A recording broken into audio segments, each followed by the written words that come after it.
Райымбек Матраимовдун колун өпкөн киши ким? Социалдык тармактарда бажыда коррупциялык схема түзгөнүн мойнуна алган Райымбек Матраимовдун колун өп жаткан кишинин видеосу тарады. Видеодон ички иштер министринин мурдагы орун басары Курсан Асановду, Матраимовдун өкүл уулу Мунарбек Сайпидиновду көрүүгө болот. Ал эми Матраимовдун колун өпкөн кишинин аты Кылыч Саркарбаев. Саркарбаев экс-бажычынын колун жөн жерден өпкөн жок. Мындай сый урматтын сыры бар. Алдыда кененирээк айтып берем. Атым Айсель, саламатсызбы? Соц тармакка тараган видео Курсан Асановдун инисинин үлпөт тоюнда тартылганы айтылууда. Кылыч Саркарбаев 1987 жылы Оштун Өзгөн районундагы Куршап айылында төрөлгөн.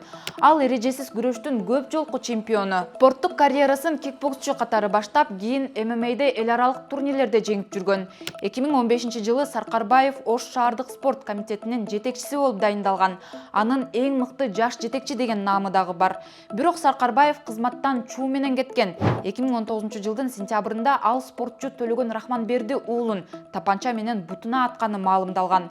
Ооруканага түшкөн жабырлануучу милициянын версиясын четке кагып, өзүн өзү атып алганын айтып, Саркарбаевди актаган.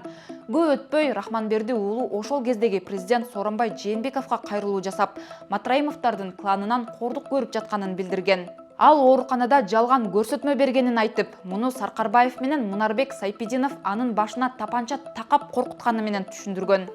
Саркарбаев өзү спортчуну тааный турганын, бирок күнөөлүү эместигин билдирген эле. Ал эми Райымбек Матраимовду сыйлай турганын айтып, аны менен кандай байланышы бар экенин ачыктаган эмес. Бир нерсе болсо эле Матраимов деп эле азыр сөз кылып калдым. Ар дайым жаштарды колдоп келет, спортты колдоп келет. Да, сыйлайм, тааныйм. 2020 жылы октябрь айында Азаттык радиосу, ОССРП, Клоп жана Беллинкет Матраимовго тиешелүү бажы терминалдары тууралуу иликтөө жарыялаган. Анда Саркарбаевдин да аты аталат. Журналисттер Саркарбаев Матраимовго тиешелүү эки Бими Ош Транссервис жана Ош Тамош Сервис компанияларына директор болуп дайындалганын аныктаган. Бими Ош Транссервис жаңы негизделгенде 25 жаштагы Саркарбаев директор болгон. Ал бул компанияны азыркы күнгө чейин жетектейт. Бул маалымат Саркарбаев Матраимовдун жакын адамдарынын бири экенин тастыктайт. Саркарбаевдин Женго Каймана аты менен белгилүү Кадыр Досонов менен дагы байланышы бар экени аныкталган.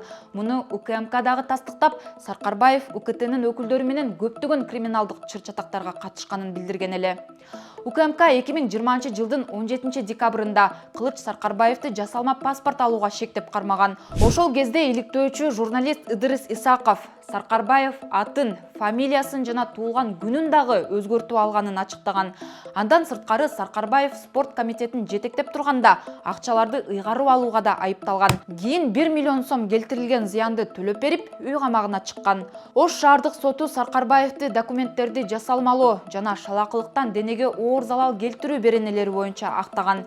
Кийин облустук сот да бул өкүмдү кубаттаган. Прокуратура өкүм менен макул болбой, жогорку сотко даттанган болчу. Жогорку сот ишти кайра кароого жиберген. Кийин сот иштери кандай жүргөнү коомчулукка ачыкталган эмес. Баса Саркарбаевдин мурдагы аты, фамилиясы Сулайманов Кылыч Асылбекович болгон. Ал 2006 жылы тоноого күнөөлүү деп табылып, 1 жылга шарттуу кесилген. Ал арада Кылыч Саркарбаев Твиттердеги баракчасында экс-бажычы Райымбек Матраимов анын өкүл атасы экенин ачыктап, өкүл атасына сый урмат көрсөткөнүн айтты.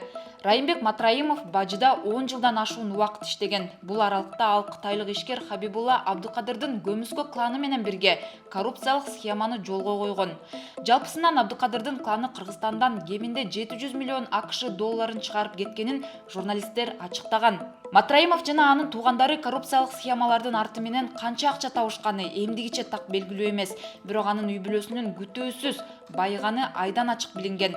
Мисалы, журналисттер Кыргызстандын аймагында да, чет өлкөлөрдө да Матраимовдордун үй бүлөсүнө таандык кымбат мүлктөрдү табышкан.